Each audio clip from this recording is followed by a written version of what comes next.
Okay बच्चों, आगे सभी लोग। Yes sir. हाँ सर। चलो, तो इस पे एरिया वेक्टर अगर हमें समझ में आ गई what is area vector, then इसका नेक्स्ट टॉपिक हम लोग लेते हैं इसी में, जिसको हम लोग कहते हैं इलेक्ट्रिक फ्लक्स। और this is important, electric flux.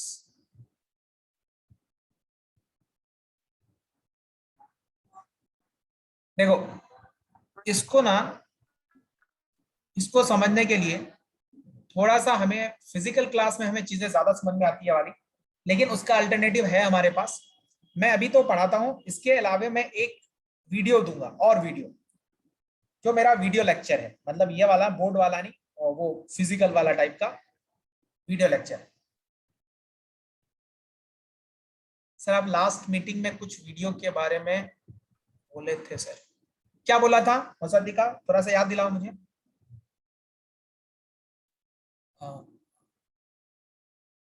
Sir शायद आप जिसके बारे में वो सर आपने स्टार्ट किया था कुछ वीडियो, फिर वो मीटिंग एंड हो गया। हाँ, मैं यही कह रहा था कि मैं इसमें ना कुछ वीडियो भी दूंगा आपको, मतलब एक सप्लीमेंट्री वीडियो। कहने का मतलब ये है कि मैं यहाँ पे आपको बता रहा हूँ, एंड उस वीडियो से भी मेरा एक्चुअली वो पूरी क्लास है, मतलब इलेक्ट्रोस्टैटिक सेकंड का वो पूरा एकदम से ये है। तो ये भी वीडियो दूंगा, वो भी वीडियो दे दूंगा, क्योंकि उसमें एक वो है फिजिकल क्लास टाइप का है वो, ठीक है ना, जो वीडियो जनरली हम लोग देते हैं, जैसे कि क्या कहोगे उसको, क्लास वाला वीडियो, तो वो भी है। और एक बोर्ड वाला, इसमें तो फेस नहीं दिखता है हमारा, तो उस हिसाब से भी एक वीडियो है, तो मैं उस वीडियो को भी दे दूंगा ताकि आपको मोर क्लैरिटी आ जाए चीजों में। लेकिन उसको आप ऐसे देख लेना, उसको सपोज स्पीड डबल कर या 1.5 कर देख लेना, तो वो जल्दी खत्म हो जाएगा, ठीक है। तो उसमें चीजें और ज्यादा क्लियर हो जाएगी आपको। तो मैं इलेक्ट्रिक फ्लक्स की बात करता हूं कि व्हाट इज इलेक्ट्रिक फ्लक्स। सबसे पहली बात है कि सर इलेक्ट्रिक फ्लक्स का रिलेशन क्या होता है। तो इलेक्ट्रिक फ्लक्स, तो सर इलेक्ट्रिक फ्लक्स के अलावा भी फ्लक्स होता है क्या? यस सर, मैग्नेटिक फ्लक्स भी होता है। और जो भी चीजें यहाँ पे मैं पढ़ा रहा हूं वैसी ही चीजें आपको आगे भी मिलने वाली है, मैग्नेटिक फील्ड में भी मिलने वाली है, राइट।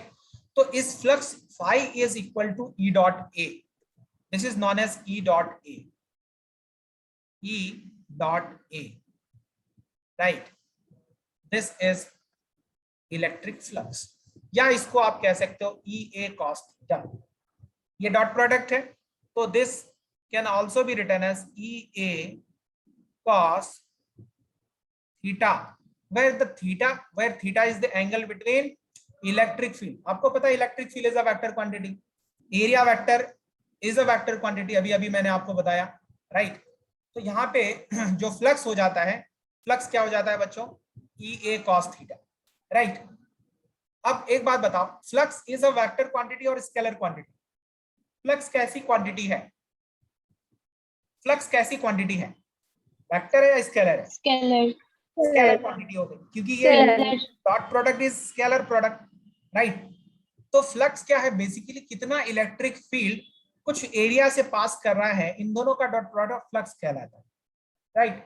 जस्ट लाइक आपको मैं अगर एक एग्जांपल दूं कि सपोज हमारे पास, इसका मैं पूरा अभी आपको समझाता हूं, और वीडियो में भी आपको बहुत अच्छे से समझाया गया है, वो वीडियो भी मैं आपको दे दूंगा तो और समझ में आएगी। लेकिन पहले इस चीज को समझिए। मान लो कि हमारे पास एक विंडो है ना, एक विंडो है ना। इस विंडो से कितनी लाइट आएगी वो दो बातों पे डिपेंड करेगी। लाइट कितनी आएगी या इंटेंसिटी कितनी आएगी वो दो बात पे डिपेंड करेगी, बेसिकली तीन बातों पे डिपेंड करेगी। तीन बातों पे क्या क्या है सुनो, यहाँ देखिए बच्चों, तीन बातें क्या क्या है। सर ये एक विंडो है, मान लो इधर से लाइट आ रही थी, इधर से लाइट आ रही थी, यहाँ पे इधर से लाइट आ रही थी, इधर से लाइट आई, लाइक दिस, ठीक है। अब सुनो, ये लाइट तो पास होगी, ये लाइट पास होकर इधर जा रही है, ये इधर जा रही है, इधर जा रही है,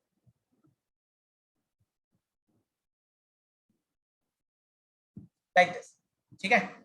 तो ये लाइट पूरी पास हो रही है और इधर जा रही है। मान लो ये लाइट के जगह मैंने इलेक्ट्रिक फील्ड ले लिया, और ये एरिया वेक्टर हमें पता है कि area vector in this direction में है, राइट। अब सुनो बच्चों, ये आप अगर देखोगे आपके खिड़की के सामने, सपोज यहाँ पे आप खड़े हो और इधर से लाइट आ रही है और एरिया इस टाइप से, विंडो इस टाइप से है, विंडो के एकदम से सामने देख रहे हो, अगर सन यहाँ पे रहे तो सबसे ज्यादा रोशनी आएगी। अगर सन यहाँ पे पहुंच जाए तो रोशनी आएगी क्या? सन यहाँ पे है तो सबसे ज्यादा रोशनी है, यहाँ पे है तो रोशनी नहीं आएगी। इसका मतलब सर एक तो डिपेंड करता है कि सन कितना ज्यादा रोशनी दे रहा है, दूसरी बात है कि ये एरिया अगर छोटा है तो कम रोशनी आएगी और मतलब लाइट आएगी, और अगर ये एरिया बड़ा है तो ज्यादा लाइट आएगी। मतलब एरिया पे भी डिपेंड कर रहा है कि कितनी रोशनी आएगी, कितनी लाइट आनी है। दूसरी बात है ओरिएंटेशन बच्चों, इसका ओरिएंटेशन। सपोज विंडो सपोज इसके डायरेक्शन में है और सन है हमारा किधर,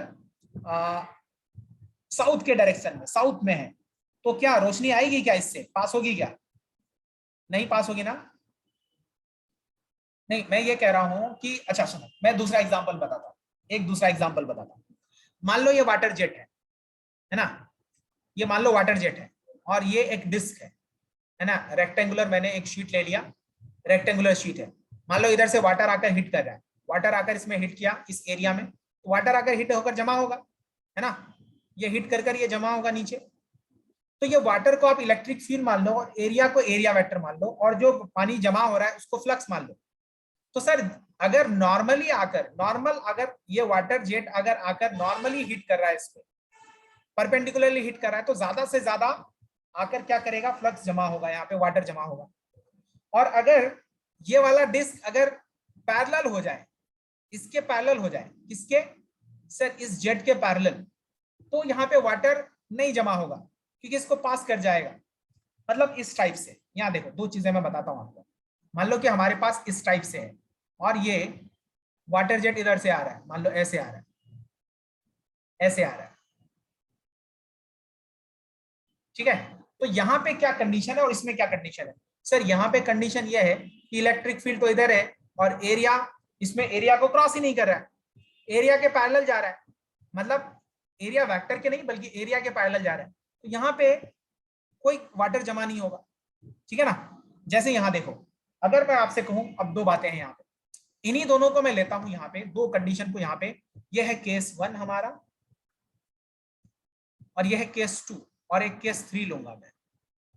केस 2, मुझे बताओ यहाँ पे एरिया वेक्टर, यहाँ पे थीटा कितना होगा, एंगल बिटवीन इलेक्ट्रिक फील्ड और एरिया वेक्टर क्या होगा, 0 होगा, होगा क्या? हाँ सर।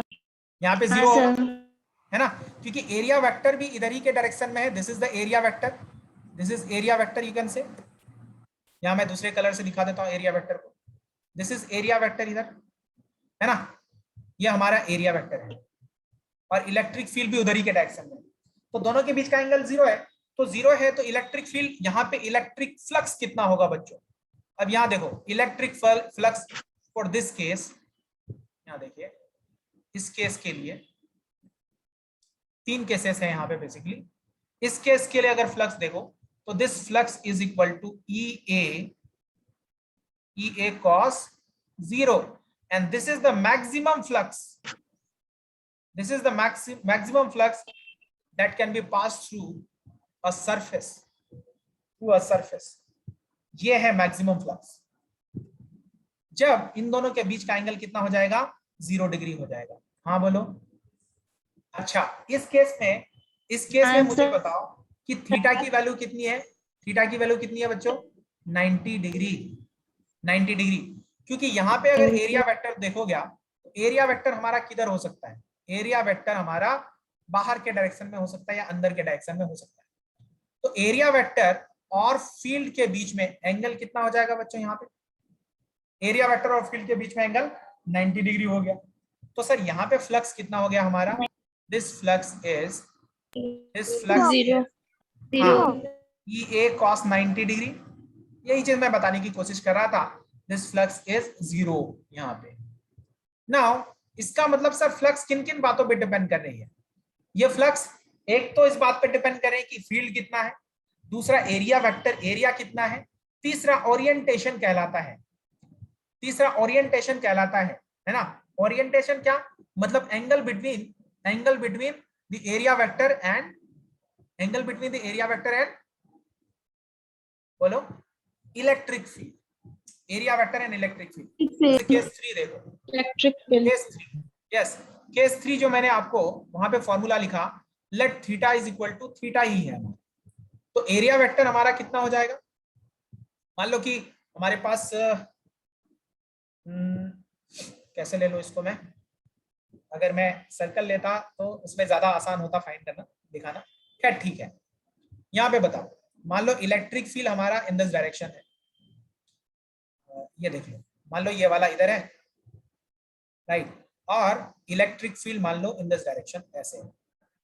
वेट, इसको कैसे बनाओगे, ऐसे ले लो, इसको मैं सर्कल ले लेता हूँ, ठीक है ना। एक सर्कल को मैं ऐसे बना लेता हूँ, ये सर्कल अगर होता तो भी यहाँ पे होता इसी टाइप से, लेकिन अगर मैं इसको कुछ इस टाइप से ले लेता हूँ सपोज, ये मान लो ये एरिया हमारा इस टाइप से है ना, इसको ले सकता हूँ, और इलेक्ट्रिक फील्ड हमारा किधर हो जाएगा, इन दिस डायरेक्शन लाइक दिस, ठीक है, ये हो गया हमारा। तो यहाँ पे एरिया वेक्टर तो बच्चों इधर के डायरेक्शन में हो जाएगा, एरिया वेक्टर हो जाएगा इसके नॉर्मल, और इलेक्ट्रिक फील्ड हो गया in this direction, this is electric field and this is area vector. इन दोनों के बीच का एंगल कितना हो गया, थीटा, इस टाइप से। तो आप इस टाइप से भी देख सकते हैं इसको, ना मैंने थोड़ा डायग्राम इसमें चेंज किया है क्योंकि इसमें बनाना ज्यादा आसान है सर्कल को लेकर। ये हो गया है ना, ये हो गया इलेक्ट्रिक फील्ड हमारा, या वैसे भी बना सकते हैं, ये हो गया electric field,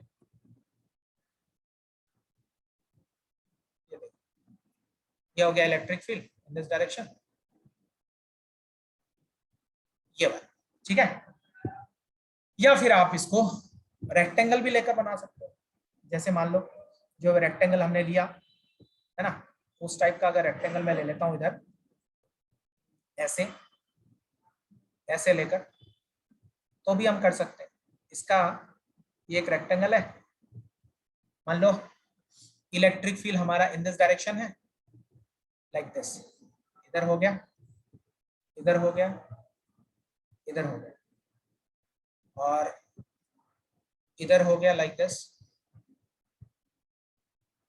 like this, like this, और electric field, this is electric field and इसका एरिया वेक्टर जो होगा, ये एरिया वेक्टर इसके नॉर्मल हो जाएगा। तो इन दोनों के बीच का एंगल कितना हो गया, थीटा हो गया। ये एरिया वेक्टर है और ये इलेक्ट्रिक फील्ड है, इलेक्ट्रिक फील्ड है।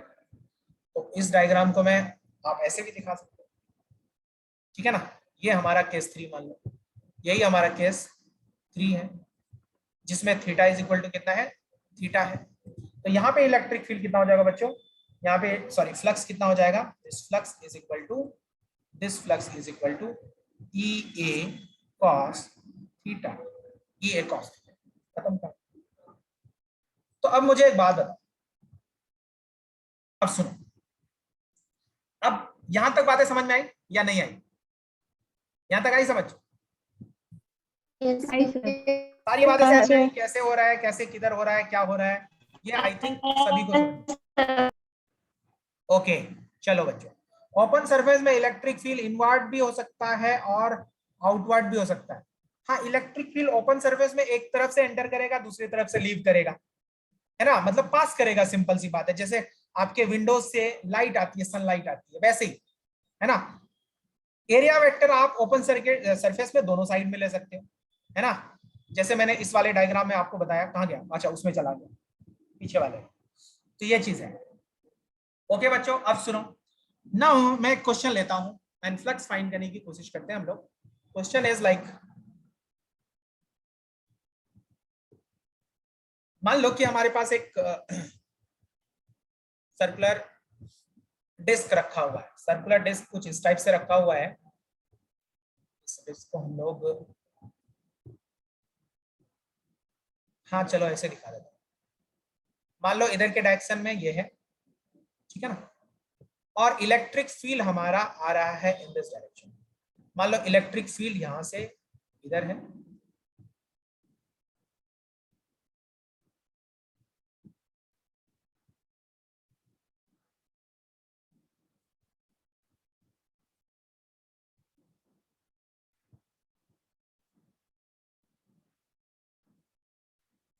लाइक दिस, एंड यहां से मान लो इधर है,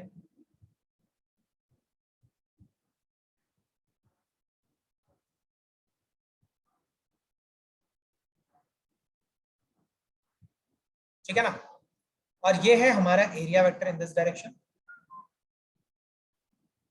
ठीक है। इधर के डायरेक्शन में ये एरिया वेक्टर है, this is area vector,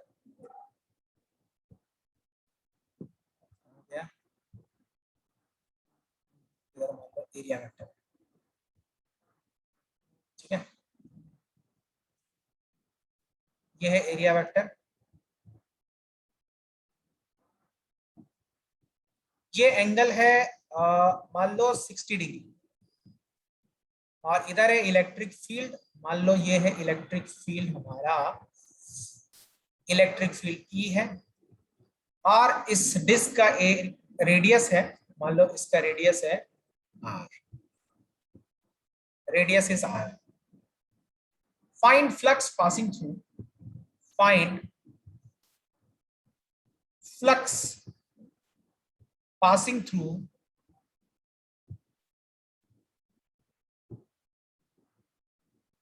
the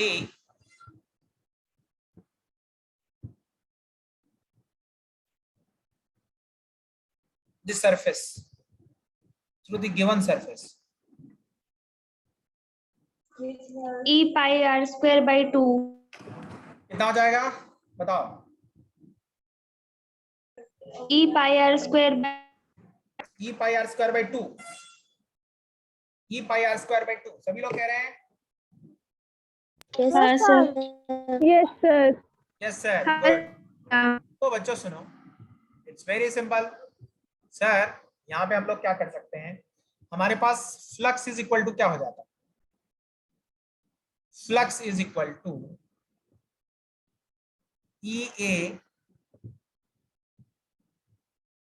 cos theta.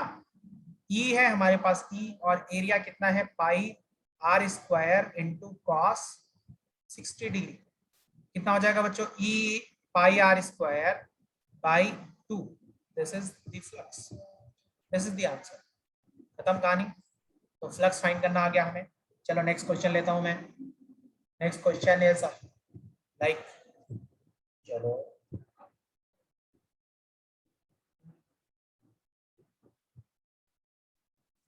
चलो अब मुझे बताओ, ये है स्क्वायर, इसका साइड लेंथ है ए, साइड लेंथ है ए, और इलेक्ट्रिक फील्ड है बच्चों कुछ इस टाइप से, this is the electric field,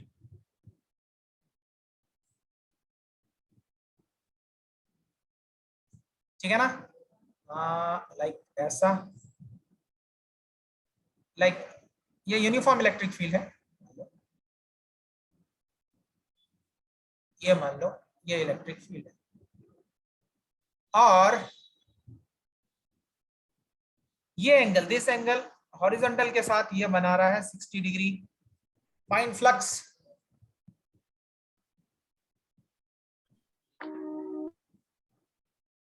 passing through the area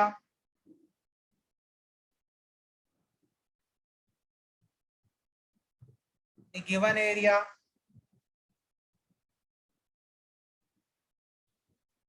बोलो कितना होगा, E a square by 2. A square by 2। कुछ लोग कह रहे हैं 0 है, अफसाना, तोयबा, अजीसा 0 कह रहे हैं, 0 कह रहे हैं, अच्छा मुसद्दिका, पायत, ई पाय, रजिया, अच्छा बाकी लोग बताएं, बाकी लोग हैं क्लास में? ई, हाँ मारिया, तस्वीर, बाकी लोग भी तो क्लास में है, बाकी लोग बताएं, मुझे 5-6 आंसर ही मिला है यहाँ पे।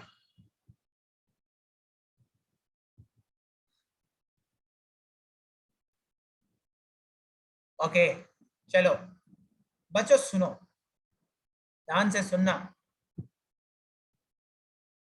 Answer is 0, answer is 0, yes. अच्छा एक बात बताओ, ये जो मैंने दिखाया इस वाले डायग्राम में और इस वाले डायग्राम में आपको फर्क दिख रहा है? इस वाले डायग्राम में फ्लक्स एंटर कर रहा है, एक तरफ से बाहर निकल रहा था। इस वाले डायग्राम में फ्लक्स तो पास ही नहीं कर रहा है। देखो एरिया वेक्टर, क्या ये वाला डायग्राम नहीं है क्या? ये कौन सा वाला गया? ये वाला डायग्राम नहीं है क्या? क्या मैंने इधर फ्लक्स, अगर फील्ड इधर कर दिया तो क्या ये फील्ड पास कर रहा है क्या इससे? क्या इसको क्रॉस कर रहा है क्या? इस एरिया को क्रॉस नहीं कर रहा है, इस एरिया के मतलब इस सरफेस के पैरेलल जा रहा है। मतलब theta is 90 degree, here theta is 90 degree. नहीं समझ में आया सर? एरिया वेक्टर आप इधर ले सकते हो, मान लो इधर के डायरेक्शन में एरिया वेक्टर है। नहीं समझ में आया सर? आया समझ में? गुड। हाँ sir. This flux is equal to EA cos 90 degree and this flux is equal to 0 बच्चों, खत्म कहानी।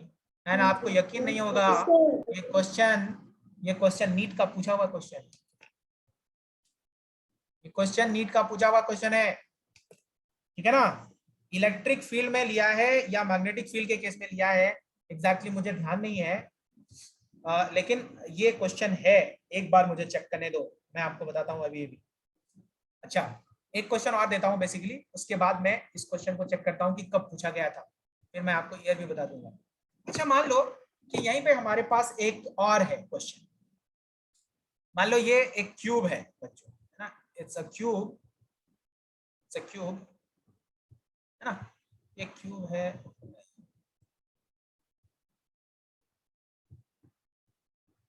It's a cube, cube, cube and cube, ठीक है ना? ये क्यूब रखा हुआ है कुछ इस टाइप से, इधर है एक्स एक्सिस, इधर है वाई एक्सिस और इधर है जेड एक्सिस, ठीक है ना?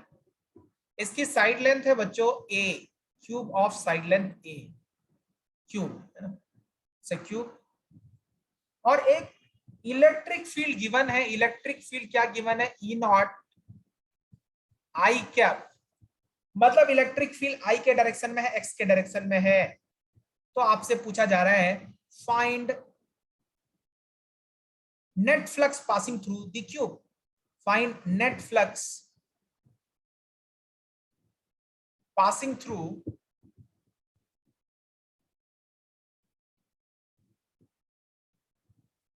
the cube, right?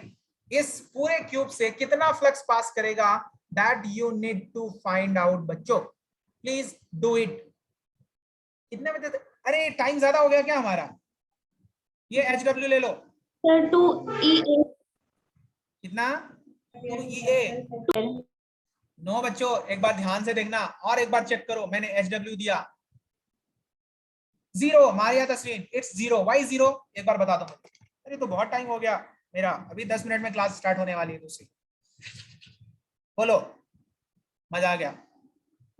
मजा आ गया? चलो बोलो क्यों? क्योंकि एरिया वेक्टर तो लोगे सर, एरिया वेक्टर लोगे ना? इसका एरिया वेक्टर इधर है, इसका एरिया वेक्टर इधर है, एक 0 डिग्री बनाएगा, एक YZ वाला तो बाकी सब 0 हो जाएगा, इसका मिलेगा और इसका मिलेगा। बाकी सब तो 90 डिग्री है, बाकी सबका 0 हो जाएगा, लेकिन इसका इधर है नेगेटिव में, इसका पॉजिटिव में, तो नेट 0 हो जाएगा। एक बार देखो, हाँ मारिया तस्वीर सही लिख रहे, ऊपर वाले का ES है, नीचे वाले का माइनस E है। नहीं, ऊपर वाले का और नीचे वाले का नहीं, लेफ्ट और राइट वाले का। चलो ये सर स्केलर तो सर वो, हाँ बोलो। सर फ्लक्स जो है वो तो स्केलर है ना, दोनों को ऐड करने से 2EA² आता है ना। लेकिन EA cos थीटा भी तो है, थीटा पे डिपेंड कर रहा है। ओ सर अब आया। आया? हाँ तो इसको आप कर लेना। नहीं आया सर। कोई बात नहीं, नेक्स्ट क्लास में मैं डिस्कस करूंगा इसे। आज मेरा टाइम खत्म हो चुका है, क्योंकि मुझे 5 मिनट बाद फिर से क्लास स्टार्ट होने वाली है, मैं थोड़ा रेस्ट लूंगा। ओके देन, बाय बच्चों, टेक केयर।